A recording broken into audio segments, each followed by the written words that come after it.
ಮಣ್ಣಿನ ಮಗನು ಇವನು ಕೊಡುಗೈದಾನಿ, ಚಿನ್ನದ ಮಗನು ಇವನು ಅದ್ಭುತ ಜ್ಞಾನಿ.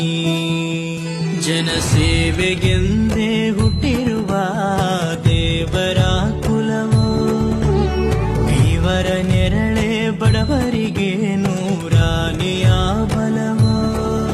ಈ ಮಣ್ಣಿಗೂ ಇವರ ಋಣವೈತೆ, ಪ್ರತಿ ಉಸಿರು ಇವರ ನೆನ್ನೆ